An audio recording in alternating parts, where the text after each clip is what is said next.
Saudara, rencana pencabutan perda pembukaan lahan perladangan kembali mendapatkan penolakan. Aliansi Masyarakat Kalimantan Barat menggugat menilai perlindungan terhadap perladang tradisi tidak boleh diabaikan dalam upaya penanganan karhutla. Bagi peladang tradisional, membuka lahan bukan sekedar aktivitas ekonomi, melainkan bagian dari cara masyarakat mempertahankan sumber penghidupan dan pengetahuan leluhur. Karena itu, Aliansi Masyarakat Kalimantan Barat menggugat meminta Perda Nomor 1 Tahun 2022 tetap dipertahankan.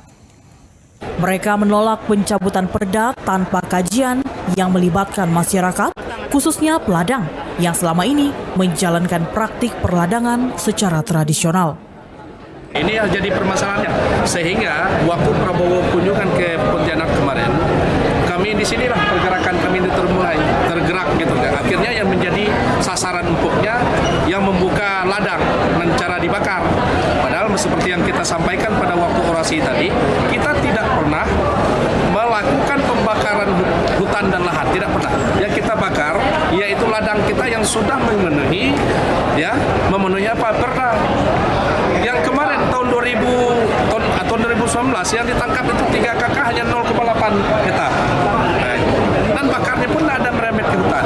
Akhirnya apa yang dikatakan oleh Korlap tadi, yang menjadi sasaran empuk itu adalah peladang, sasaran undang-undangnya. Nah, maka kita menyarankan dan menyuruhkan kepada semua masyarakat dan wilayah Kalimantan secara umumnya jangan bermain dengan api untuk saat ini. Tetapi bagi kami yang petani bisa diikuti. Pemerintah bisa lihat langsung turun ke lapangan bagaimana cara kami membakar ladang. Dalam penanganan karhutla, aliansi meminta aparat tidak langsung menyalakan peladang setiap kali terjadi kebakaran. Sumber api, lokasi kebakaran, status penguasaan lahan, hingga bukti keterlibatan dinilai harus menjadi dasar sebelum menetapkan pihak yang bertanggung jawab. Mereka juga mendesak penegakan hukum dilakukan terhadap semua pihak, termasuk korporasi dan pemegang konsesi jika terbukti melanggar hukum. Sudah ada beberapa korporasi yang kita tidak lanjuti, ya. Nah, ya tadi salah satu sebutkan yang kedua di Busana Suka Maju. Yang tadi. Siapa sebutkan tadi? Ya ada. Nah itu sudah masuk dalam daftar kita, ya. Nah, selain korporasi juga ini kan lokasi yang dibakar oleh masyarakat ini kan banyak yang di lahan gambut sekeliling. Kemarin saya tinjau dengan Pak Presiden kebetulan di lahan gambut. Itu kebun masyarakat, kebun nanas dan kebun sawit. Kemarin di Rasoja 3 juga tanah masyarakat yang dibakar, juga lahan gambut, ya. Nah itu. Nah, jadi di sini tidak menyebutkan ladang dan suku, ya. Nah, kalau ladang bukan hanya masyarakat Dayak aja yang meladang. Betul. Banyak masyarakat yang meladang, ya. Nah, dari kalau di daerah Landa itu banyak, ya. Nah, jadi jangan terprovokasi dengan bahasa-bahasa, ya. Misalnya suku-suku itu. Saya tidak pernah menyebutkan suku satu kali pun.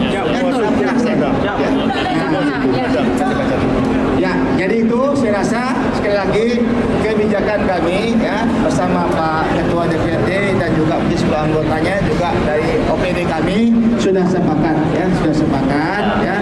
Kami akan mempertahankan Perda Nomor 1 Tahun 2022. Pasang badan untuk rakyatnya sendiri. Saya pikir aspirasi tersebut kemudian dituangkan dalam dokumen pernyataan sikap yang ditandatangani oleh Ketua DPRD Provinsi Kalimantan Barat dan Gubernur Provinsi Kalimantan Barat. Masyarakat kini menunggu tindak lanjut dari kesepakatan tersebut agar upaya pencegahan karhutla tetap berjalan tanpa mengorbankan hak masyarakat yang bergantung pada lahan untuk bertahan hidup. Chelsea Manik, Ruwai TV, mewartakan. secara khususnya itu bukan lagi potensi